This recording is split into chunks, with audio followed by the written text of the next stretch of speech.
Welcome to Human Risk, a podcast dedicated to the understanding of human behaviour as a risk. Here's your host, Christian Hunt. Hello and welcome back to the Human Risk podcast. In 2 episodes I'm releasing together, I speak to experts in customer experience. They both have different approaches. Their work is aimed at precisely the same objective, recognising when the experience is poor and identifying ways to improve it. I'm interested in customer experience for several reasons. The first is that shitty customer service is something I utterly detest, and so on a basic human level, I'm interested in learning what annoys me when things go wrong. If I know that, I can respond more effectively. I'll be better positioned to explain why I'm unhappy and come up with realistic suggestions for how the company that has failed me can rectify things. I can also improve my early warning system, allowing me to spot signs of poor service early on and intervene before things go badly wrong. The second reason I'm interested in customer experience is what we learn from it is highly relevant. The second reason I'm interested in customer experience is that what we learn from it is highly relevant to mitigating human risk. When I'm working with my clients on their ethics and compliance programs, one of the things I recommend is they look for examples of where things are being done in other contexts that we can learn from. Things that piss me off as a customer can also piss employees off in an ethics or compliance context. And if you think we can afford to piss employees off because we pay them, whereas clients pay us, I've got news for you. That's what I call the employment contract fallacy. Legally, we can tell them what to do, but if we want them to do it when we're not watching, or where there's a qualitative component to compliance, then we need to work with them, or we're asking for trouble. It's one of the many topics I explore in my new book, Humanizing Rules, which is available for pre-order now. There's a link to that in the show notes. The final reason I'm interested in CX is that it's great fun. Both my guests are really engaging, have amazing stories to tell, and were such a pleasure to speak to. Perhaps that's not surprising. After all, good customer service is all about understanding and engaging the customer. What they do for customers, they can also do for listeners. Coming up in the next episode is Peter Ramsey, who does incredible work. He takes mystery shopping to a whole new level by reviewing exactly what happens when customers interact with companies. When I say exactly what happens, I mean down to the number of clicks it takes to complete a process. What he has to share are astonishing insights.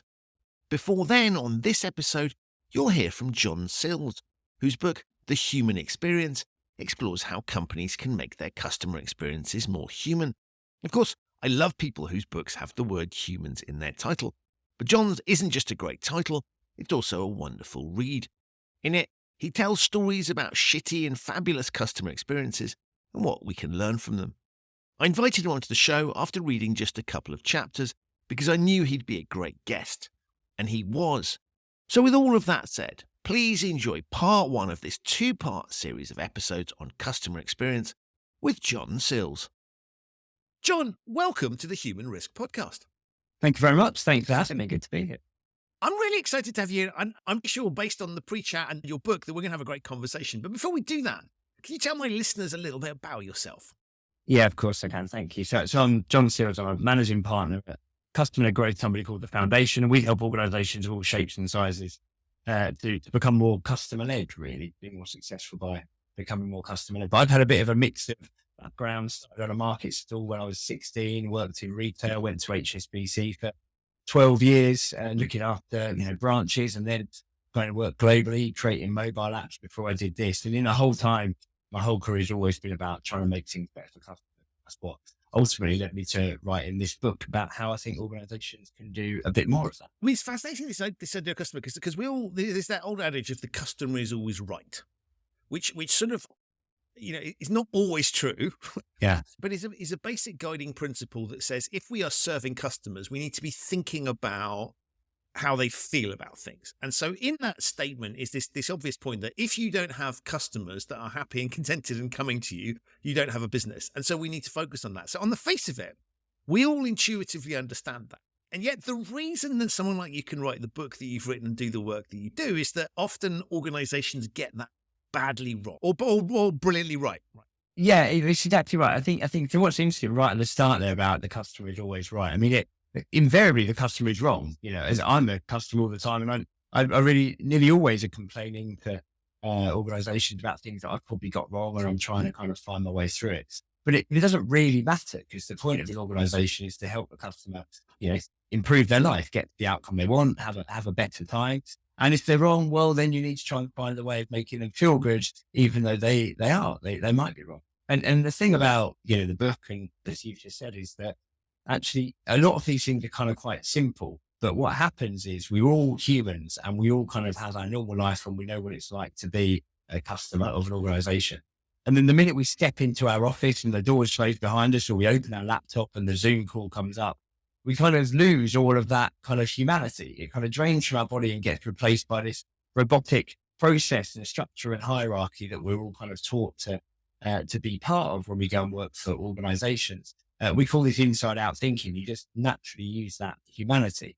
And that means that when you start to kind of design these experiences, strange things happen. People start doing things that they would never otherwise dream of doing in their own life, or if they're in the pub with their friends. So a lot of what I talk about, I think, is quite simple. And I hope most people, when they read the book, will nod along, either in terms of, oh yeah, I've been that customer, or actually, oh yeah, I've been the person making that decision. I know from my previous career, I definitely made lots of those decisions that have made things probably worse for customers rather than better sometimes. Give us an example, either from the book or from sort of general thing, about what would be like a bad customer experience, something that would stand out that we can sort of think about. Oh, there's so many experiences like we could spend it all out. I think one of my favorite stories to tell is about this yellow chair that I bought about 4 or 5 years ago. We went to Next, wanted to buy one of those big reading chairs, that you could probably lie back in and sit back in and relax by the fire. And we went to Next, and we saw they had a half price sale on like extra play furniture, but like today only. So went in, it was me and my wife and my son, who was about 4 years old at the time. And we see this chair, this like yellow chair, and it's brilliant. 50% off today. We go and have a look in it, and it looks great, looks perfect. So, right, we're going to buy that. And so the only problem was we'd driven in our car, which is quite small, and had a kid's seat in the back.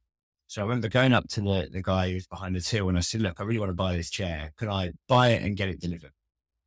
And he said, no, can't do that. Have to buy it today. Can't get it delivered. You're going to have to collect it yourself. So, okay. So I go back to my wife, and I go back and I said, okay, well, I said to him, if I buy it today, can I leave it here and then come and pick it up in a few days' time? I'll like hire a van or something. So he goes off and asks his boss and comes back down again. No, you have to take it today. I said, okay. So I go back, speak to my wife, and okay. And I went through this whole series of events. So I kind of said, well, actually, if I buy it today, can I take my kids home and my wife home and then come back and pick it up? No, you've got to take it today. Can I buy it, take it outside? If it doesn't fit in the car, can I bring it back in? No refunds. It's your responsibility.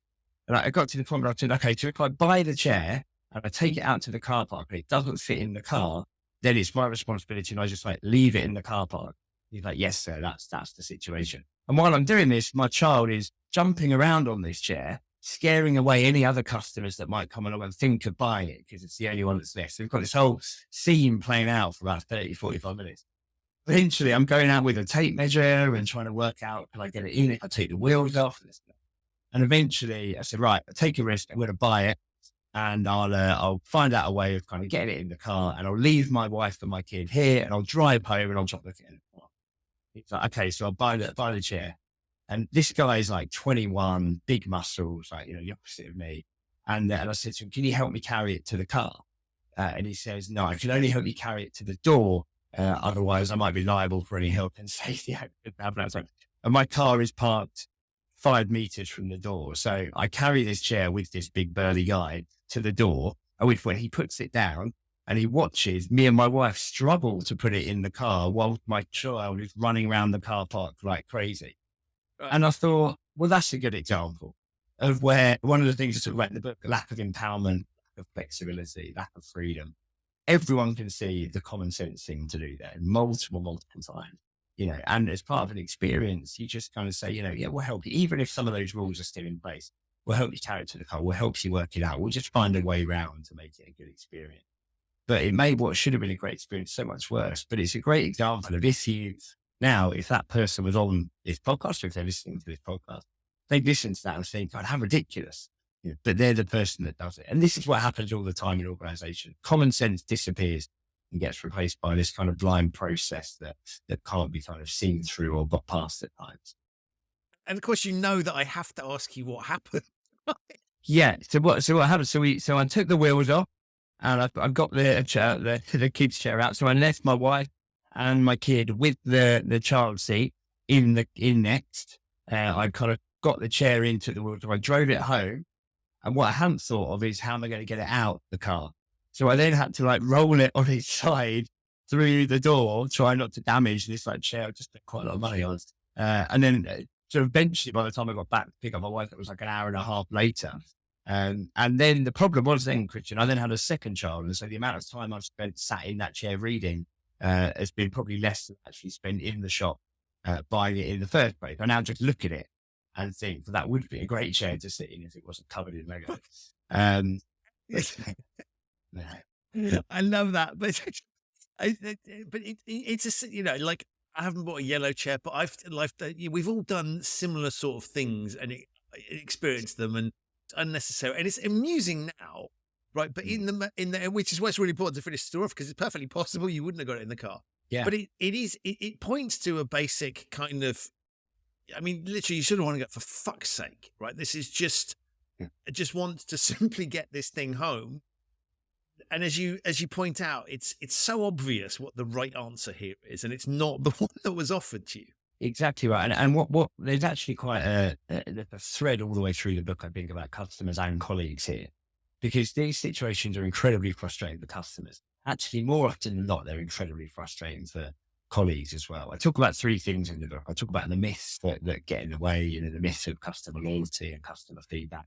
And I talk about like the behaviors you want to see. And I talk about the cultural enablers. So the ways of working organizations, how to allow them to be good at this. And one of those is empowerment, is empowered colleagues that are free to make things better for customers, to make decisions that are going to make things better for customers. And what's interesting, and Dan Pink talks about this in his book Drive, talks about the importance of autonomy, in people's well-being and people's sense of self when they're in an organization. And what happens in these situations is that neither the customer nor the colleague is satisfied. The customer's annoyed because they're not being able to do the thing they want to do.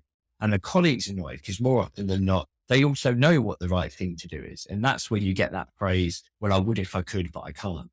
And so often you get this situation when you're on the phone to organization where, both people on the phone know what the right thing to do is, and neither of them is able to do it. And it's, incredibly frustrating for customers, but it's incredibly frustrating for colleagues as well, who, don't get their own job satisfaction. We're in this situation at the moment where I think I saw a stat the other day that more people are unhappy at work than ever before. But, no one is able to express themselves in these situations, in these organizations. So colleagues aren't happy and customers aren't happy. Whereas in the best organizations, and I talk about those in the book, both are. They have great colleagues, really empowered teams, and therefore the customers are really happy. And they just have a more successful, sustainable organization as a result. Of course, the constraints that you've talked about, and this will be particularly interesting for certain subset of the listeners here that are responsible for creating rules internally in organizations. If I look at the example of your chair, right? So there will be some reason why having the chair sitting around in the shop for another day or so is a pain. There'll be a reason why they're not allowed to phone to help you get some help. There'll be a reason why he can't help you carry it to your car.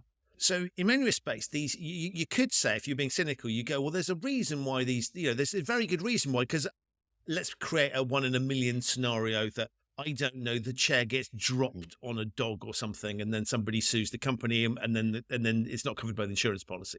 So there is a little bit of a thing where customer service meets rules that exist for logical reasons that are not necessarily grounded in the reality of what happens, but they're there for a reason. And so there is that tension there that needs to be overcome when we think about customer service.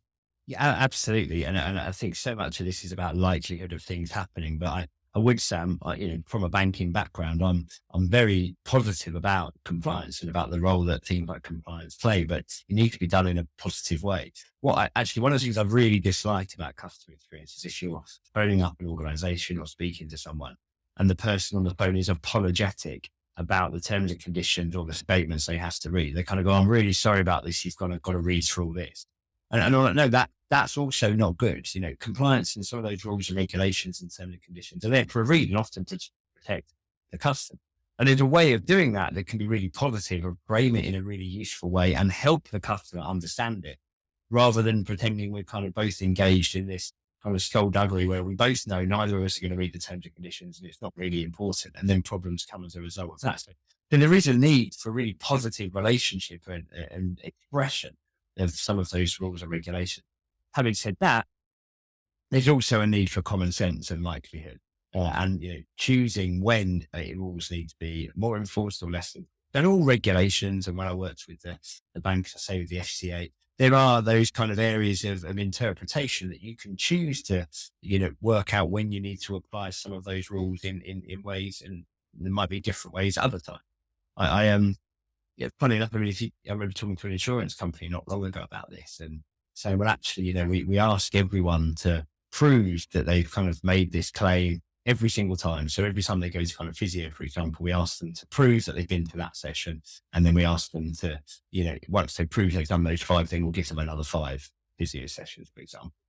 But actually, the number of times that they rejected the additional 5 physio sessions was, 0.001%. You think, well, in that instance, we always approve it anyway. And there's almost zero evidence of customers ever trying to add physio sessions fraudulently, because, well, why would you? You don't want to, I either need the physio or I don't. If I don't need it, I'm not going to go for it. And so I love someone inflicting pain on. Well, that's it. Like, just to try and get one over my insurance company, I'm going to go for 5. It just doesn't happen. Or I'm going to give it to my friend and see if anyone notices. It just doesn't make sense. And in that situation, you go, well, then we get rid of it. I mean, there is one example I think I've got in the book, which is from one of the banks, which I think is a good example of this common sense, which is one of the banks a long time ago, like 10 years ago, wanted to send a Christmas card to each of its customers that had taken a mortgage with them that year. And so it created this nice Christmas card. It was a really nice idea. And it said, to the 100,000 of you that have taken your mortgage with us this year, that Merry Christmas, and we hope you have a nice time in your first home. What a lovely idea. But on the Christmas card, it also said, your home may be repossessed if you do not keep up repayments on your mortgage. And it's really stark. It's like, Merry Christmas to the 100,000 of you to the home with us.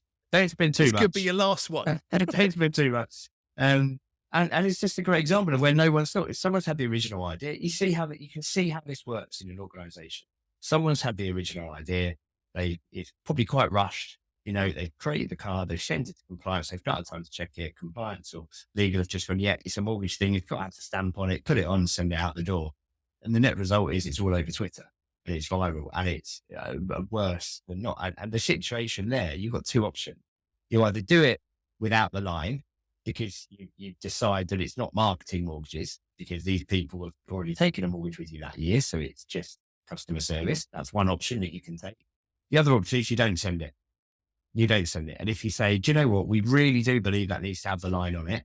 Then you go, okay, then that's not going to be appropriate. And you have to make that decision. And in different scenarios, both might be the right decision, but you have to make that common sense decision, as opposed to just not thinking and just kind of throwing it out there. And it struck me as I was sort of reading the book and thinking about it. And the lovely thing is you pick, as the chair example illustrates, right? It's those sorts of stories, right? It's everyday things that we will all come across and be aware of. And we may not have interacted with the organization that you're talking about, but we'll recognize the simple dynamics. And what really struck me is, and you sort of, it's funny because you unleashed, this was PTSD in some cases, as I recalled situations I'd been in where it wasn't, it was literally something similar. And one of the things that really struck me was it can be very, very petty things that can really piss us off. So I can think of 3 or 4 companies with whom I no longer, I have boycotted those businesses for frankly, for very, very ludicrous things. And in some cases, it's the straw that breaks the camel's back, right? I've done enough now, and I remember that straw. But in many of the cases, it's literally one thing. And I'm just like, I am so not happy with what's happened. Would have been recoverable. And it's probably not recoverable now, because if I did try to recover it now, I'd be like, too late for that. Yeah. But it's really small things that irritate us. And so I'm fascinated in the work that I do, but also in the way you talk about it. Very small things piss us off. And so when we look at that, I think that strikes me as being something really, really significant here, is that it's not necessarily about amount of money, length of time, the sort of, it's just, that Christmas card would be a good example, right? That is deeply, deeply irritating, even though you can sort of rationalize how it might happen. And often when you come across these things, I can be pissed off about something.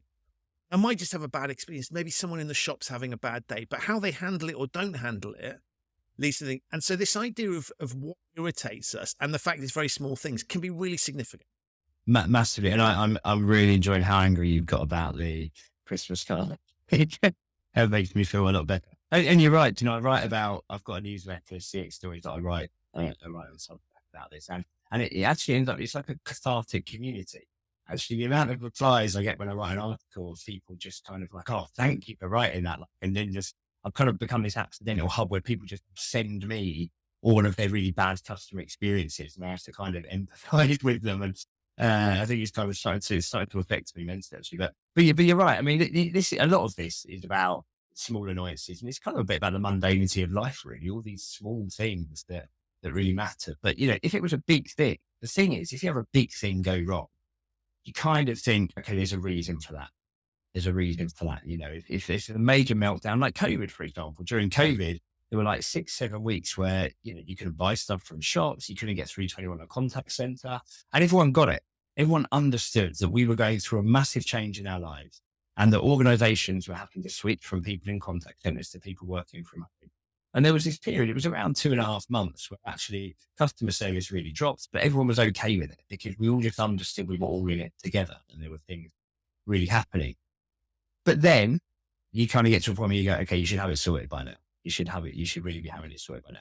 Now, the problem with the small things is you think there's a very big thing causing this. You've just not tried hard enough, or you don't care enough, or you're just being a bit lazy. They're all avoidable. They're all really avoidable things. I mean, you talked about pettiness.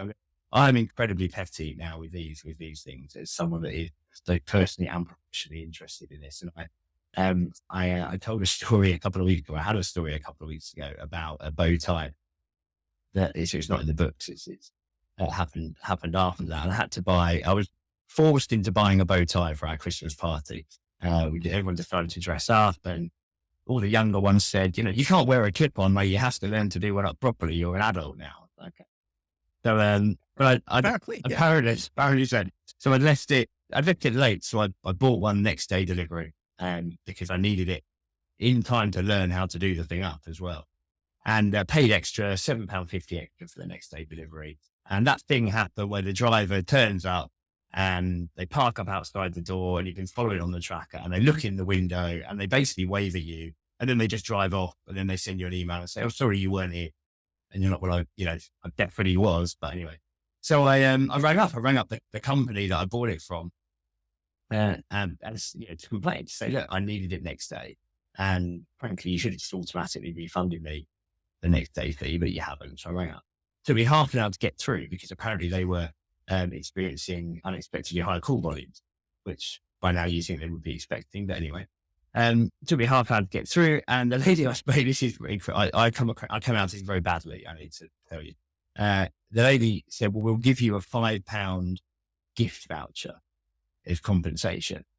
And I said, well, that's not enough, is it? Because it cost me £7.50 to pay it. And also, well, there's a bagoing to the response, and that's a refund. Yeah. And I was like, and so you don't sell anything for £5. So if you give me a gift voucher, I'm going to have to spend more money with you. So I explained to him, I was downstairs, and I said, John, like, I want some help 50, and I want £5, but also, like, you should give me a bit more. I've been on the phone, and she went, okay, I'll see what I can do. And she goes off for 10 minutes. I'm on hold, and she comes back and she says, spoken to my manager, we can offer you £7 in cash.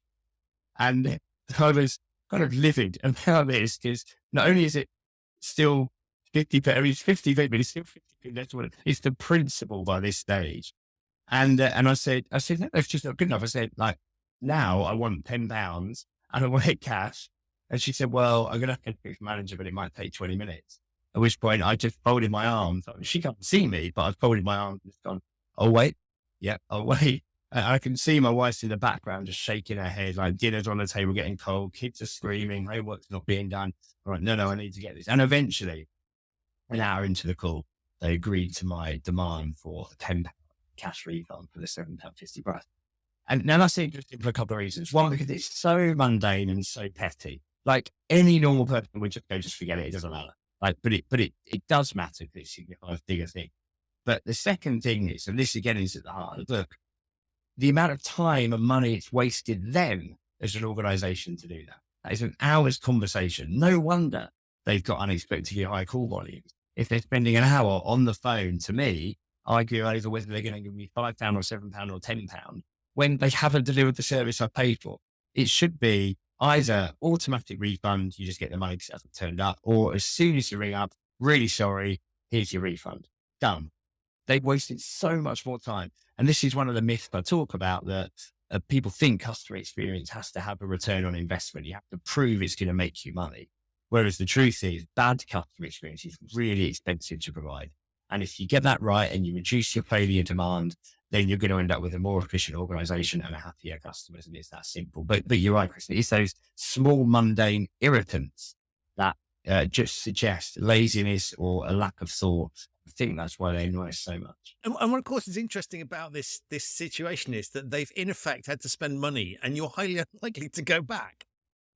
So it's not a good enough bribe. It's like if it was £50, I'll make it. Right, then you kind of go, oh, well, maybe I'll go back, right? They seem to really care about these things. I mean, you might worry about in fact, you go back very quickly because they won't be around for very long if they do. But then it's exactly right. You know, I'm still telling people, I mean, I'm not naming them. I do try not to name the bad company, partly because I think every company does it. Then there is a slight coda to this story, which is, which I could probably tell us, which is 2 days later, my wife was taking one of my kids to school and was kind of chased down the road by a mum of one of the other kids, who turns out is head of customer processing at this company. And she runs down and she's going, I've read your husband's article, and I just want to let you know, my wife doesn't care at all about this, but I just want to let you know. And then spend 10 minutes talking, we've listened to the call and this is why it happened. And my wife just glazing over like, I don't care at all. But she's like, but can you let your husband know that we've sorted it and this is that? And I thought that was hilarious, but also interesting. They didn't actually get back in touch with me. But yeah. So well, it's actually made things worse, right? Because it's wasted your wife's time, and she's hearing about this incident that she didn't approve of. Yeah, I didn't even want. Do you know what? I went to the Christmas do. I put on the bow tie. You know, after half an hour, you undo it. You took it off. It was not even. I spent longer on the phone than I spent wearing the bow tie. It's the whole thing is a farcical. But there's a fundamental thing here, right? Which is, and you know, we've dwelt on this story for some time, but it's not logical, and I think this is a brilliant example of how our response to situations and what we expect other people to do is in the significance of the moment. And that might be something that is low value, that might be something that's petty, pathetic, whatever. But significance gets attributed to it. It mattered to you at that point in time. Yeah. And so you've responded accordingly, and you expect them to attribute the same thing. And so this idea of customers, it's a little bit about respecting you, I guess, but it's also about respecting the nature of the interaction. And it's not just, well, if he'd been spending £700, of course, it's got nothing to do with that. If it had been £1, you would still have been just as irritated. It becomes a matter of principle. And so this significance that one side of the, use the term loosely, relationship is endowed in it, you want them to do the same thing. You want them to respond in kind. Yeah, I think that's exactly right. So respect, I think, is a really important part of this. And it is about respecting the individual, but I do think it's about respecting people's time as well. I once tried and failed to get an organization to change their call waiting time to the contact center to be average human lives wasted. So you count up all the minutes that someone's been on hold to you across the year, and you turn that into human lives, and you kind of go, well, you've had like 2 lifetimes of people this year on hold to us, just to try and make it real. But I think that respect is so important. Funnily enough, one of the things I talk about as well in the book is about the myth of customer feedback, which is about this epidemic of feedback requests that we live in at the moment. You can't have any kind of experience without being asked, you know, would you recommend it to a friend? Would you rate, will you rate this? Would you rate that? Would you recommend this? And now, I don't know if you've seen this, you had any of these, we've started to get chaser emails from those. You know, if you don't fill it in, it's about 2 days later, you know, oh, don't miss out. Like I'm going to get FOMO from not filling in the feedback survey. Like, don't miss out your last, Google to everyone, like last chance, like my last chance, like drop everything that I'm doing, walk away from my children just so I can give Google a bit of feedback. And funnily enough, we did, as part of the book launch, we've done a survey just last week, actually. And so this is new information of a few thousand people across the UK asking their opinion on this. So it's not just my opinion. And the results were awful unless you've got a book coming out to help with this. So in that, it was quite useful for me. But 85% of people think that organisations are now impersonal, have lost the human touch. I think 83% believe that organisations care more about cutting costs than customer service.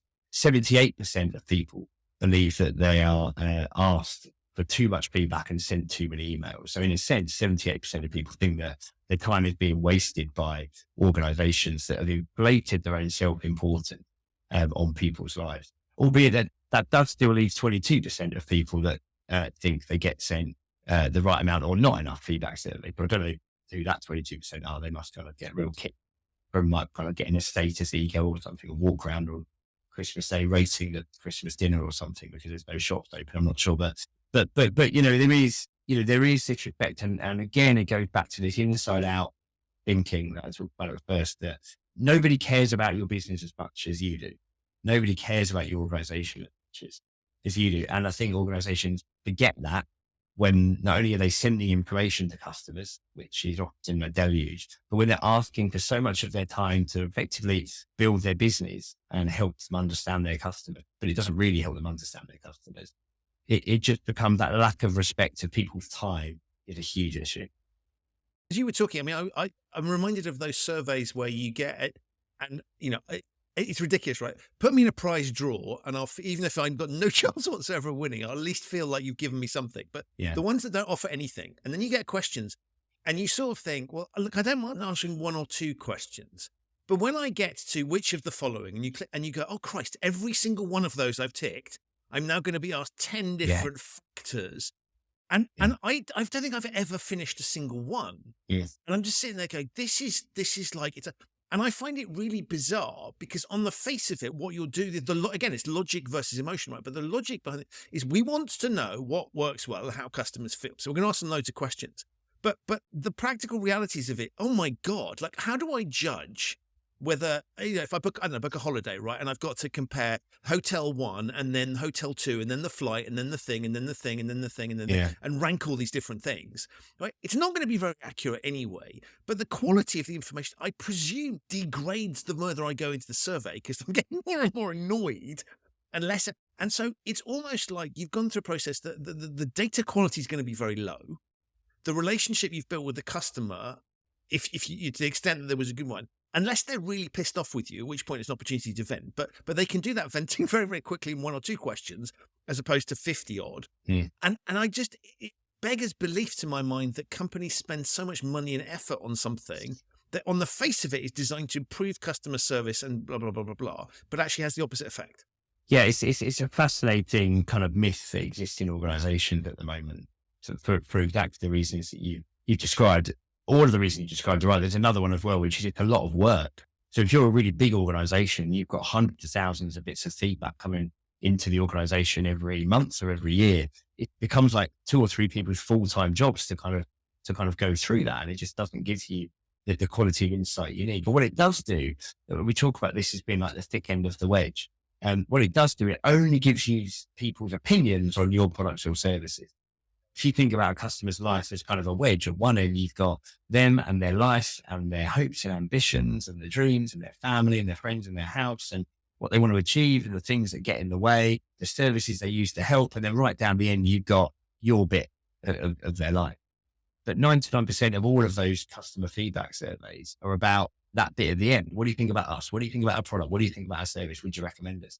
And very few of it, not much at all, is about the customer and what really matters to them. And this is actually really dangerous because it creates an illusion of being close to customers within the organization. Executives are surrounded by more customer data than they've ever had before.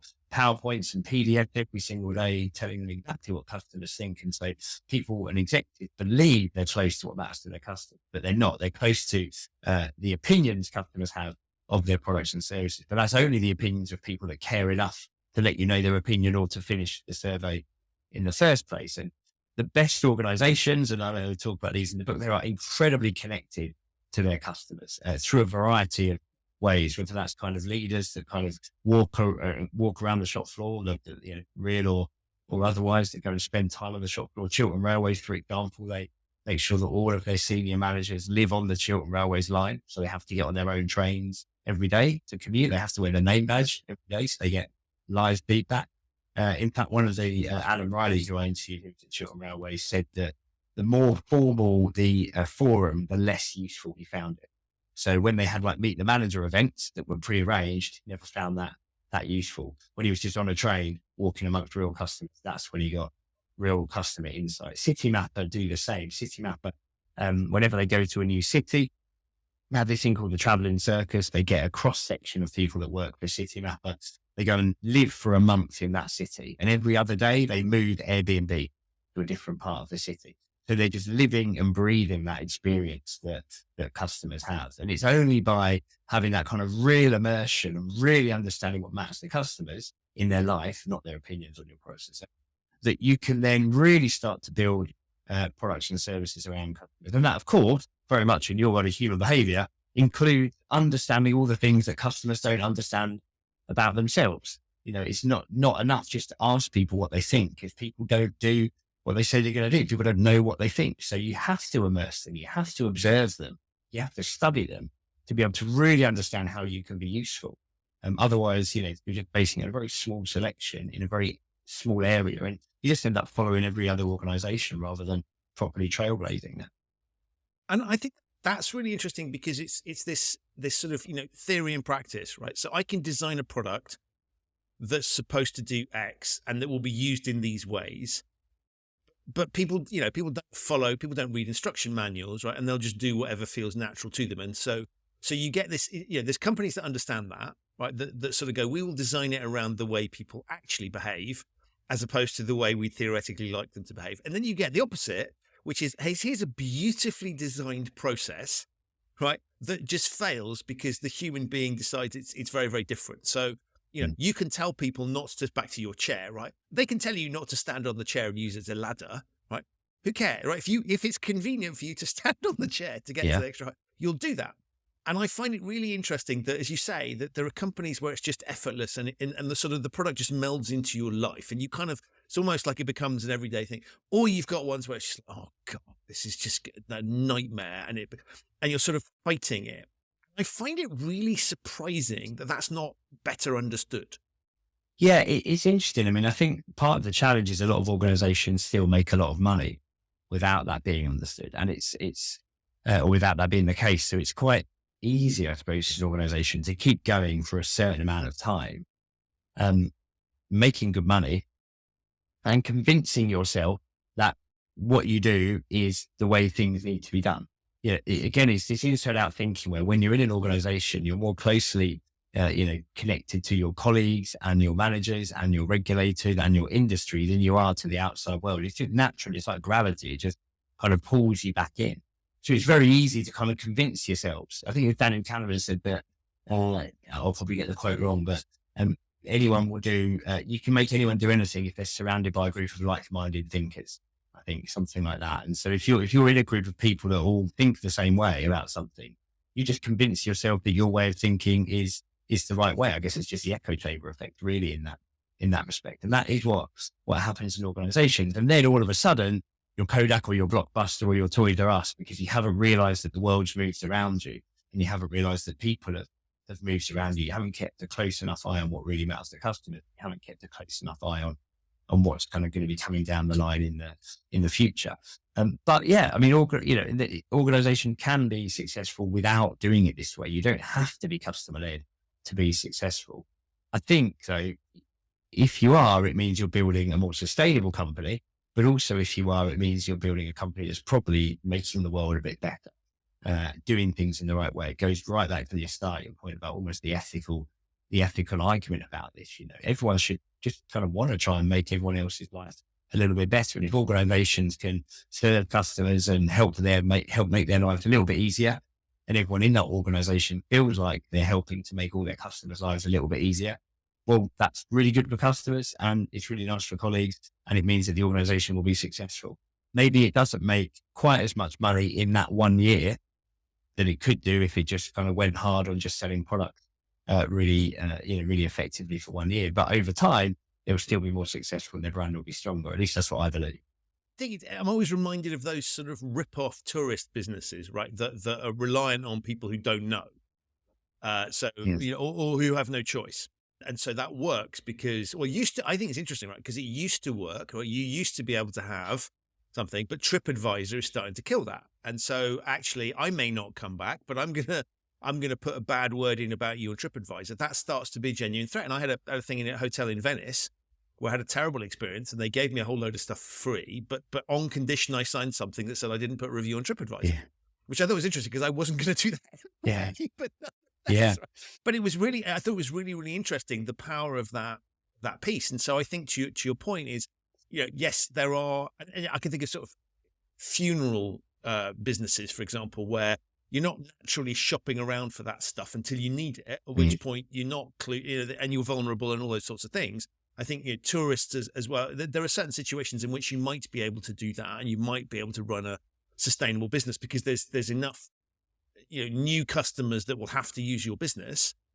But I think those things are starting to be undermined, and the transparency around it. And so to your point, even if the niche was there some time ago, the risks of not paying attention are the presumptions you've made about the environment that you're operating in, i.e. that other people won't find out, or that your customer is ill-informed and will remain ill-informed, I think starting to evaporate. And so logically speaking, what you're saying makes perfect sense, right? Is you want to be thinking, we've got to be thinking in those terms.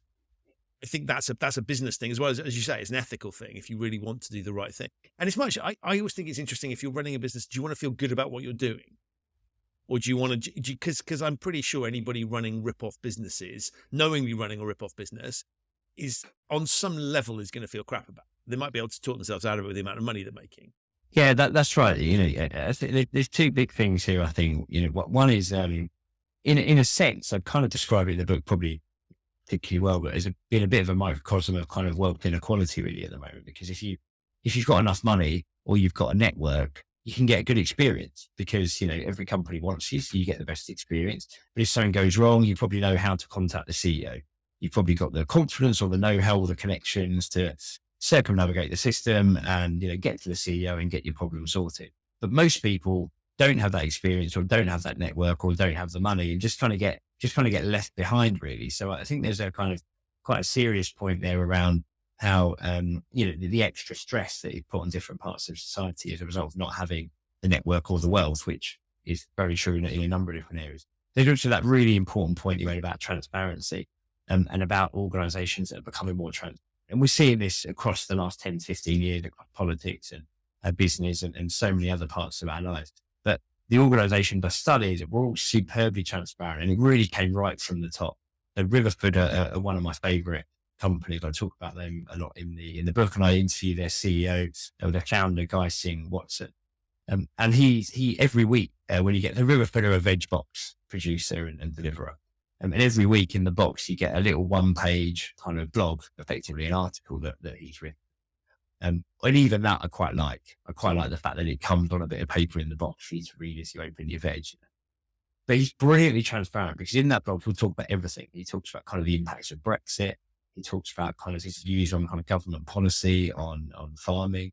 He talked about himself. He talked during the Black Lives Matter, or just after the George Floyd murder, he talked a lot about his views on Black Lives Matter and how, as a older white male, he felt completely out of his depth to kind of deal with it. And therefore what he did with his company and the kind of how he empowered the rest of the company to help the company do the right thing.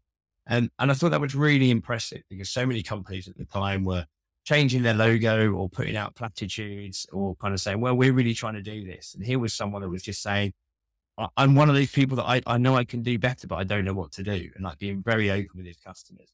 And that kind of transparency just immediately builds trust in the organization and what they're trying to do, makes them feel very human.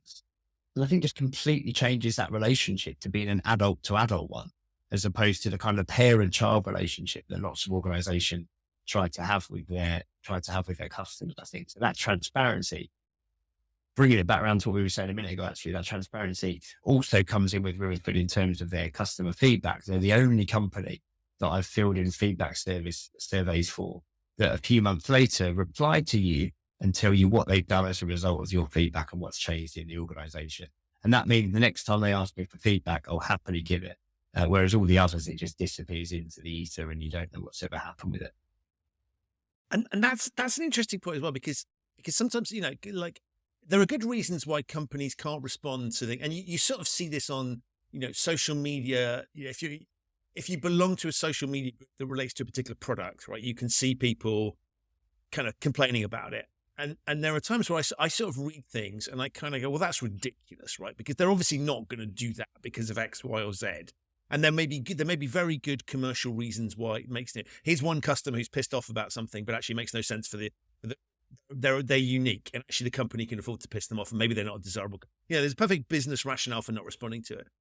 And so it always sort of struck me that actually, if you solicit feedback from your customers, you kind of have to deal with that. And so that feedback loop is there. And so the discussions are ongoing on social media and in various other places. And so companies, are having to deal with that. And I think very often it's kind of like, we'll take the good ideas and we'll ignore the bad ones, right? Or things that we can't do. And it always struck me, and companies do this internally, you said we did type campaigns. And it always struck me that you should also do, you said we didn't. Right? Be honest you don't necessarily have to say you're an undesirable customer, piss off, right? That's not a smart strategy. But I do think it's like being a bit more honest about when things go wrong. A lot of it struck me, a lot of what you were saying, in sort of what drives my satisfaction. Yes, I'm excited when it's positive, but it's that when it goes wrong, and not if it goes wrong, because stuff will go wrong. It's how do they respond to it and how do they deal with it? And I think that point around transparency, and saying, well, we don't know, or we screwed up. I really liked actually a few years ago, when KFC in the UK, they changed logistics suppliers and they had the problem and they put ads in the papers which had FCK, basically said, we fucked up. It didn't say it. That was the message. I was like, that's a smart way to handle this. And so it seemed to me that, your comment about an adult relationship involves admitting when you've got things wrong and when you can't do things and when you'd like to be better, rather than this projection of perfection. It's exactly that. I think it's a great point because, actually, I think it helps to de-risk your company in some ways as well, because when you have that adult to adult relationship, customers are going to want to try and build a relationship with you. They're going to want to try and do the right thing by you. If you're honest with them, they'll be honest with you. Rather than just trying to, want to try and get one over you or try and kind of get their way through the systems or cheat their way through, or, not wanting to complete your forms properly or not wanting to kind of read through the documentation you've sent. Actually, if you've got more of that adult to adult relationship, you kind of go, okay, I understand why these documents are important. I understand why I need to understand this. I understand why I need to give you this right kind of information. Insurance is a great example where if you're with an insurance company that you think is just going to do all they can to try and catch you out, you're probably less likely to be wholly truthful in the information that you need to give up front. It becomes a bit of a game, whereas actually, if you know that insurance company is genuinely there to try and help you when things go wrong, then you're like, okay, well, I'm going to be really open and honest with them about pre-existing conditions or crashes I've had in the past, because I know they're going to treat me fairly as a result. So taking this kind of fair and transparent approach, I think then helps the organization to face less risk anyway, because of either the behaviors it's encouraging and role modeling, or the type of customers that it's going to attract in the first place. I think the second thing on that is just, I'm aware of all of the stories I've told are kind of a bad customer experience at the moment. There are some shining examples out there as well. And one of my favorites is from a trip I took on Swiss Rail just before COVID. And it comes to your point about when things go wrong. And I think generally the three things organizations need to do, they need to own the problem, they need to explain the problem, and then they need to resolve the problem in that order. I went on this trip with Swiss Rail. It was actually with a group of 30 octogenarians. So for my work, I was doing a research study for a rail travel company. And it was mostly kind of older people that were going on that. It was me, 30 octogenarians on this train going through the Swiss countryside. And that sounds wild, right? Switzerland. I've got to say, yeah, it was brilliant. It was brilliant. I had some of the most amazing conversations with people that were really happy to talk, and had amazing lives, great life experience, great travel, Right. quite happy to drink wine at 11 in the morning. It was brilliant. They were like, all the rules went out the window. I loved it. And I guess I was interesting to them because I was a bit different. I was making that. But it was a great trip. But one of my colleagues is Swiss and had told me how brilliantly efficient Swiss rail was. So I was absolutely delighted when the train broke down, because I could immediately start to WhatsApp her and, take photos and kind of mock Swiss rail. But then something interesting happened where this, the train guard, after about 3 minutes, train guard appeared in our carry and sat us down and said, right, I'm going to break it down. I'm going to explain everything that's happened, why it's happened, roughly how long I think it's going to take and what's going to happen with your connection. So we kind of spent a couple of minutes talking to all of us about that. He said, I'll come back and update you when I know more. So he walked off. While he was off, we got a phone call from the head of operations from Swiss Rail apologising for the delay and the problem and saying, here's my number. If you need anything during your trip, just give me a call, let me know. Train manager comes back, says, right, we think we know what the problem is. We think we know how we're going to be able to fix it. We're going to be about this late. So that means you're going to miss your connection in Zurich, but this is the next train you then need to get. And that goes from this particular platform. And by the way, when you get there, I'm going to have someone there to meet you and help find your way. So off he goes, train starts moving. We get to Zurich, get out the door, and there is someone there waiting for us from the station that walks us around Zurich station. It was like platform 2 over to platform 14, walks us around. There's a big group of us under an umbrella. And we get to the new train. They've already reserved a carriage for us on the new train because we had a carriage reserved on the old train. And as we got on, they gave us tea and coffee vouchers to apologise for the inconvenience. And we ended up being where we were going about 20 minutes late. And frankly, if I'm 20 minutes late on a train in the UK, we're all high-fiving. Celebrating. We are hugging, we're taking photos of this miraculous moment where we've got in within an hour. And what I loved about the story was that he did those things. They really owned it. There was no silence. It was like, this is a problem. This is happening. And we're going to tell you why. He explained it, what's happening with the train, what that means for all the connections. And then he resolved it. They said, right, we're going to focus on your outcome. We promised to get you to this place, and that's what we're going to do. And to help you do that, we're going to have someone to take you here. We're going to reserve your carriage. We're going to give you tea and coffee about it. And so at the end of it, they apologize. They've done everything they can to help you achieve your outcome. And none of us are going to complain because it was a brilliant, brilliant experience. And things go wrong, trains break down. That's fine. It's how you deal with it. But what I really loved about that, as well as their approach to only explaining it, resolving it, was just pure ambition. Pure ambition. As an organization, they clearly are very ambitious to give their customers the greatest possible experience. And that's why every single person involved knew exactly what they were going to do to help us do that. And actually, if you look at a lot of UK rail companies, and there's a whole lot of complexity as to why this happens, I understand that. You just sometimes feel they just don't actually have the ambition. There's almost a shrugging of shoulders and oh, well, that's the way it is. The network's a bit old. The lines aren't running. We've got this. We've got people on strike. What do you expect? And it just feels like it's just been accepted. That lower quality has been accepted. And what was really annoying is that my Swiss colleague was able to text me and tell me how brilliant Swiss Rail really was after all because of all of that. But yeah, it's a really important thing. Great example of the pratfall effect, which for listeners that aren't aware about it is like, if you're generally perfect and you screw something up, actually it makes you more endearing. So I'm not suggesting they did it deliberately, John, but you never know. They might have done. I need to watch out for that. I think. Yeah, exactly. Now we've talked a lot about obviously external relationships, and we touched a little bit on compliance, but I want to just focus a little bit around this idea of internal, because all of the things that we say about customers also applies to employees. And so if I think about compliance processes, HR processes, security, cyber security, all of those things, many of the people listening to the show work in those areas. I mean, the same things apply, right? And it always strikes me as being weird that we often put employees through processes that we wouldn't dream of putting customers through. And it uses what I refer to as the employment contract fallacy, right? And which is that because we employ you, we can tell you what to do, which is legally correct in many cases. But from an emotional perspective, we don't want to necessarily rely on that. And so one of the things I thought was fascinating reading your book, it was like, these are not just things that, fine, we're not necessarily buying things directly from our employer, and the relationship is slightly different. But actually, the things that piss us off, that can all happen internally as well. And so the lessons that you're talking about are equally valid if I treat, if my audience or my customer base, however you want to refer to it, is internal rather than external. Yeah, I think it's really interesting how HR and customer experience or customer propositions or marketing are always kind of on two different parts of the organization, often on two different floors, miles away from each other. But they're both inherently dealing with the same thing, which is human experience, people's experience, and both dealing with the same kind of human behavior and human biases and what, good looks like in terms of creating that experience. It's a really interesting thing because ultimately the people that work in those areas and the way they're working could be brought together just in kind of one view. You're right. And I think that particularly something interesting about recruitment and about that recruitment experience, there's good evidence.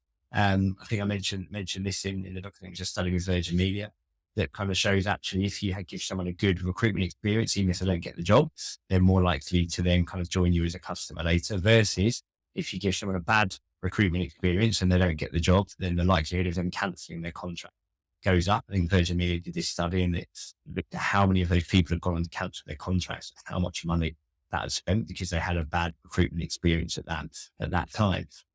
There is a slight danger with internal customers. Because there is only one customer, and that is the customer. That is the person that buys your product or service and pays the money that keeps your company going. Sometimes having this conversation and this view and this language around internal customers can be quite dangerous, because even if you're trying to create a good experience for that person, if you think of that person as the end of the line, then that's where you end up doing things that might be bad for real customers further down the line. You kind of, put your hands up and you say, well, that's someone else's responsibility. I've done my bit and my bit's right by the letter of the law, and I'll let someone else worry about making that right for customers. But as you go through layer after layer of that starts to build up and becomes quite solid and quite hard to move around. Whereas if everyone has the same view of the end customer, you can have the same view of what a great experience looks like. And you can work out, well, what does that look like in risk? What does that look like in compliance? What does that look like in IT? So if we're going to promise to our customers that, we will always give them an amazing 5-star welcome, for example, you can say, okay, so what's my bit of that? What's my role in that? How can I help the people I work with and work for? How can I help them give an amazing 5-star experience to our customers? What's my little bit of that? And that's slightly more powerful than just thinking just about the experience you're giving your internal customers. It's just another part of that as well that's around language, I think, when you look at internal relationships and the way that organizations, departments and organizations talk about customers, or just generally talk about how the business runs, is often a big clue of how they feel about the organization, how they feel about customers, what kind of culture they've got. I mean, I'll give an example of the phrases acquisition and retention. Really, really common phrases in organization, but as a customer, I don't want to be acquired and I don't want to be retained. Neither of those things sound, but I don't want to be churned. Neither of these things sound in any way appealing. So when you start to talk about customers joining us or customers leaving us, it just creates a more human feeling. And if you can get that language right the way through the organization, regardless of what part of the organization you're working in, you start to behave in such a way that follows that language, that humanizes people. Again, it's the difference between users and customers. I mean, all of those reports that are produced every single week to kind of sit down and look at, really look through the language you're using and kind of go, actually, if I put that in front of my mum, would she understand what that was? Would she like to be described in the way we're describing our customers or our segments there? So the language thing's really, really crucial, I think, in creating that culture and helping the experience go all the way through the organization, regardless of. And that's really interesting. It reminds me of something I talk about in my book, which is the behind kind of going backstage. So, if you ever stay in a hotel and you want to leave your luggage and they don't have facilities and they let you keep it in a back room somewhere and you get to go backstage. And my advice to people is always like, have a look. I mean, obviously don't snoop around in places you shouldn't go, but look around, because you can see notices to staff notice board, right? And there's stuff that you don't see there that give you a big clue. And I always think it's fascinating. Like if it looks like they take health and safety seriously, and it looks like, there's messaging on there that the customers, if the messaging is all about profitability and we need to sell more stuff to customers, and why are people not, flog the spa because we need to make more money, right? You suddenly go, and it's a really valuable thing because you're seeing backstage, what's the genuine messaging? so I'm always like, I'm paying more attention to that than I am where my luggage is being stored. But I think it's a really interesting insight, which is sort of, that bleeds through. And so I think it's fascinating because customers will sometimes get glimpses backstage where they'll really recognize what you're about. And that kind of matters because it's not always possible to maintain the mask, particularly if it's a business where there's human interaction. Hotels are a really good example, I think, where if you're, yes, the staff might clean your room, but if they're really pissed off, they're going to cut corners and do odd things. And so that will bleed through to customers. And so if they have been told that, you've got to make sure customers don't do this, right, and they start treating, that ruins the whole business relationship. And so I think this, as you say, the language of the backstage language and tone and how you treat people reflects in that front stage experience for customers. Yeah, I absolutely love that. I'm exactly the same. I was just at a hotel this weekend and I got to go and took my bag round back and I was looking around everywhere. Even in my work, if we're working with an organization on customer experience, my favorite thing to do is go to visit the contact center. Because actually, you can hear the calls, but it's everything that's around that you're seeing, as well as, all the bits around that as well. The people outside smoking, where are they still? Where do they put their cigarette butt? When people are on the train back and forward, it's brilliant. Whenever I go and visit a contact center, I try and get on the same train around the same time that the contact center people leave. Because then you sit on the train and you overhear them talking about their company and their bosses and what they really think. Like I went to one probably about 2 months ago for a client.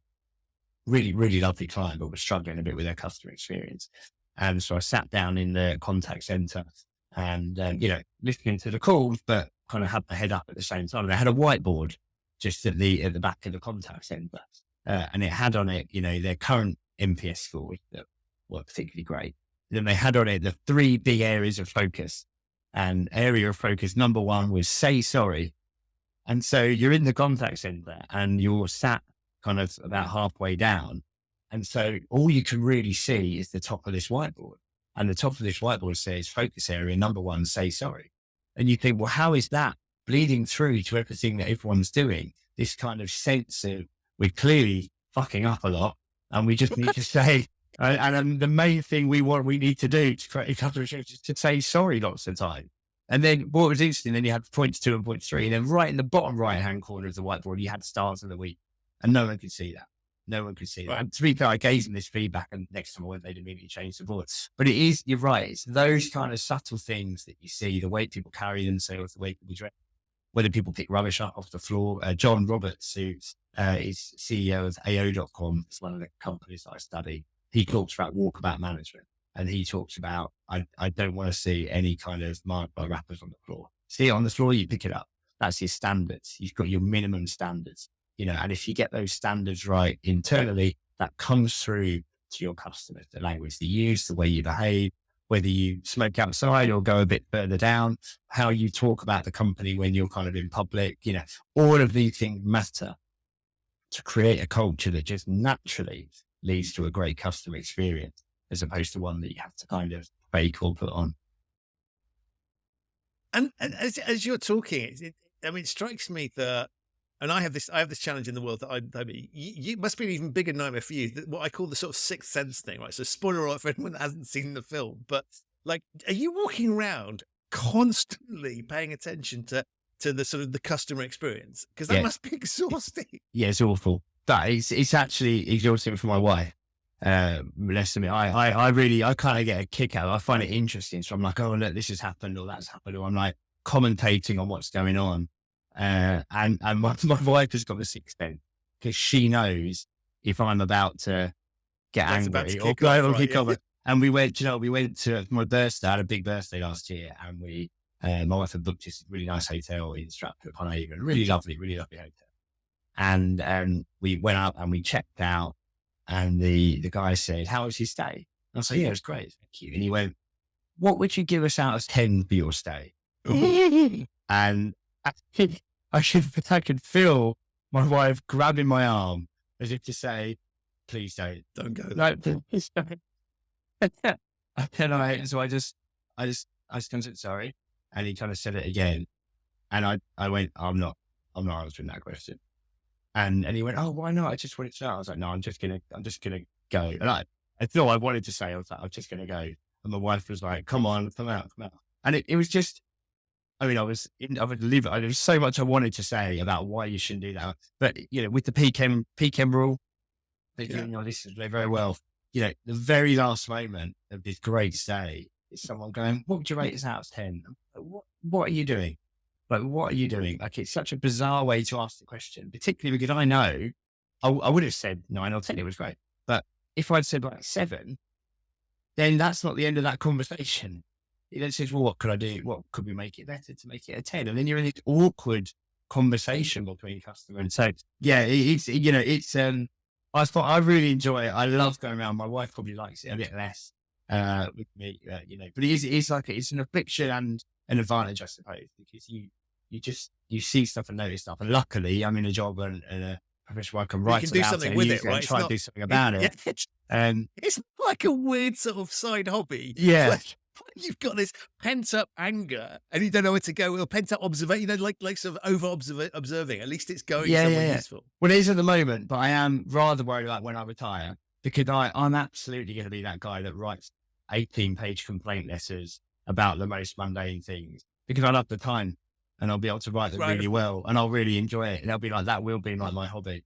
I was just kind of. But I wonder whether, like, given what you do at the moment, whether retirement actually is like feasible, because, like, my sense is you're not just like, it's not complaining for the sake of complaining, right? There is inherent in the interest that you have in this is a belief that things can be better, and you've picked examples and you've illustrated that you know that things can be better, and so there's a little bit of, and then there's a little bit of a sense of, you're talking about social justice as well. I think there's a little bit of a sense there that, and I have this as well, I would like to believe, right, that sometimes I complain because I want to speak out on behalf of other people, right? And I know that this is unacceptable, and sure, I could let it lie, but sometimes I'm like a dog with a bone because it's important. Right? And if I don't complain about that, other people who don't have the wherewithal won't, and it's just wrong, and you shouldn't be running a business on that basis. And so there's a little bit, it seems to me, of sort of social warrior element in there that I wonder whether you can ever retire from. So in the sense of, you might as well keep going and running a business off the back of it, not because you're going to do it anyway. Yeah, you've brilliantly psychoanalyzed me in about 45 minutes. It's exactly how I feel. Nearly all of the time I complain, I'm not after any compensation, or, the thing is done, or, it's a small thing. It is about, I just need to let you know. I just need to let you know you need to be better at this. I think there's a challenge for me of how far. Well, it's 2 challenges for me. One is, now, how far do I push it? I mean, is it arrogant to send them a copy of the book at the time as I complain? I'm not sure, maybe. But but the other challenge I've got is, now I do this professionally, I have to. I mean, I would always try and be polite anyway, but anyone I'm writing to could be potential clients. So there's a slight balance. I do remember very early on when I was doing this role, I ran a workshop for one of the train companies, and when I introduced myself, someone said, "Yeah, I know your name."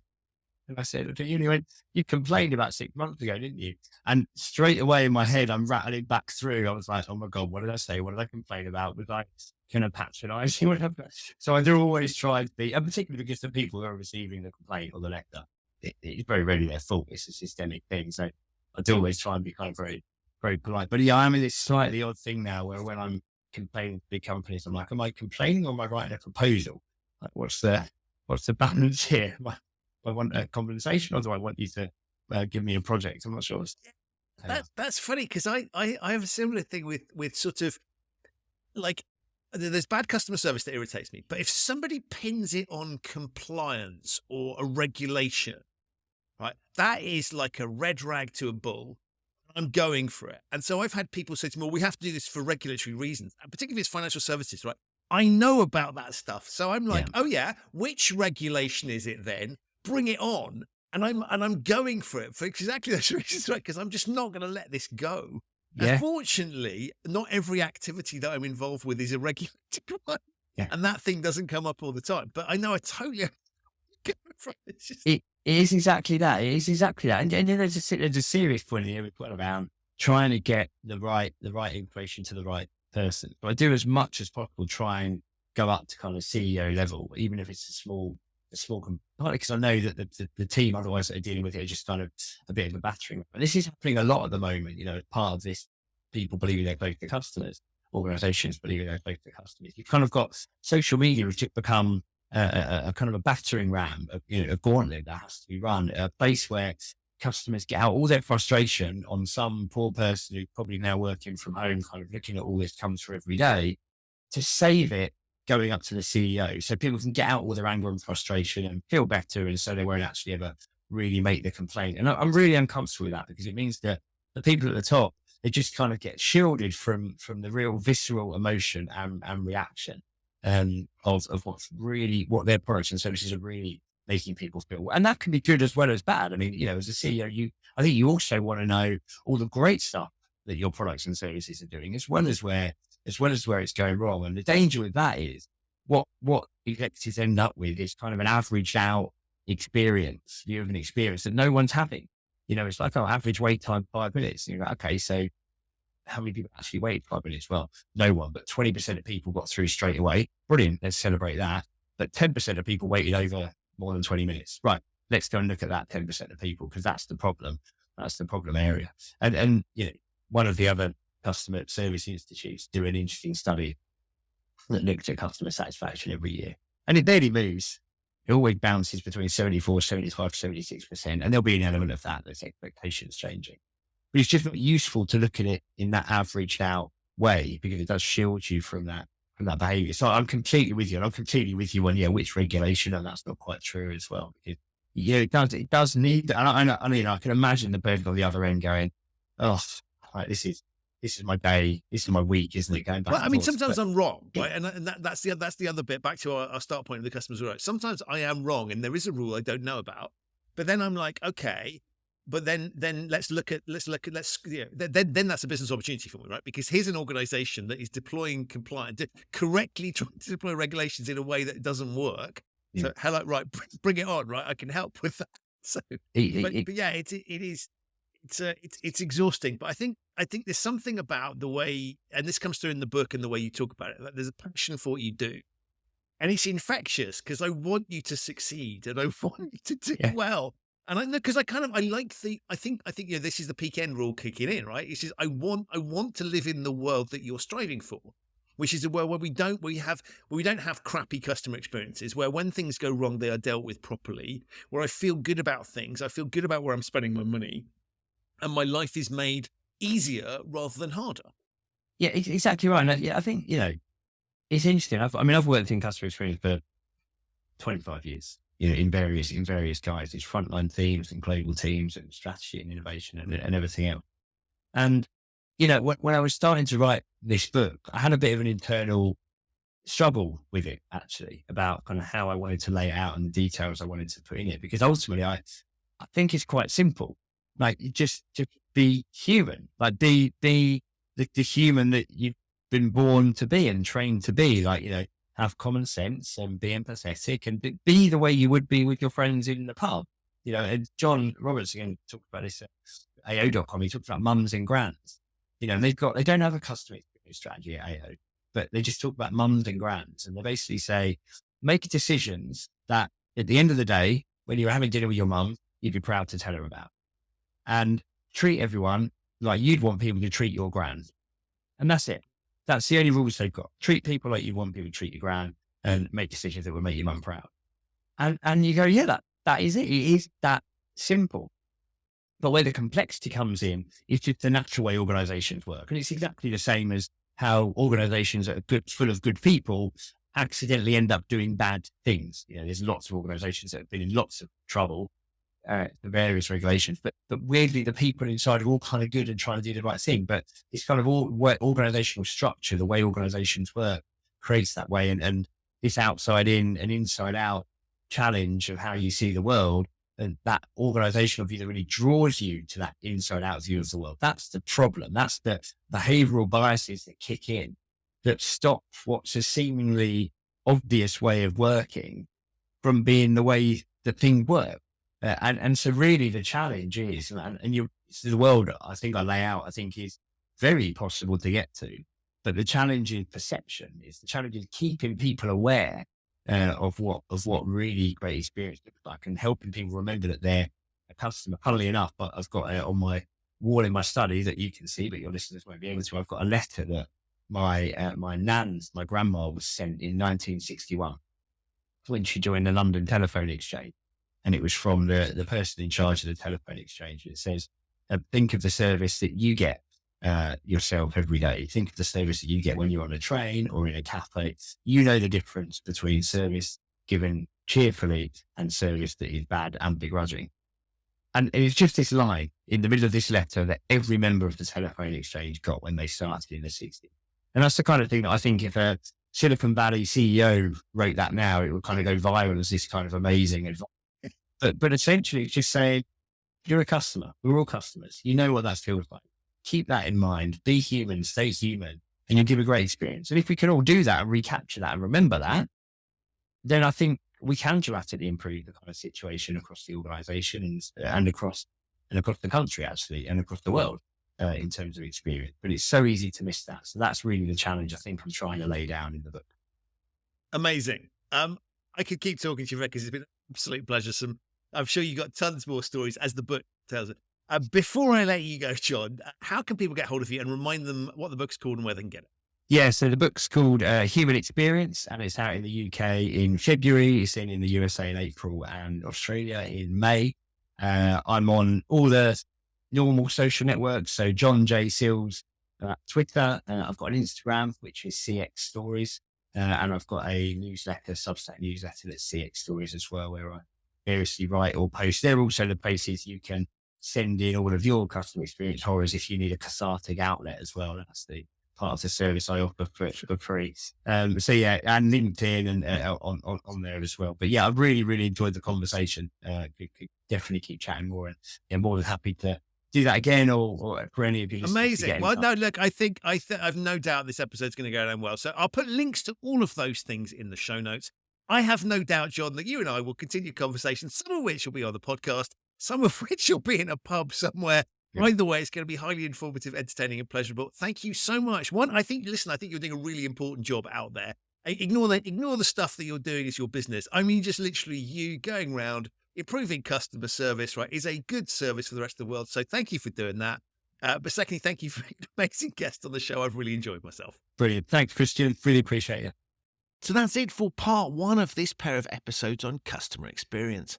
My enormous thanks to John for appearing and to you for listening. To learn more about John's work and his book, The Human Experience, have a look in the show notes. There are links to those there. While we're talking about books with the word human in the title, you'll also find links to my new book, Humanizing Rules, Bringing Behavioral Science to Ethics and Compliance. Now, normally on an episode, I sign off here.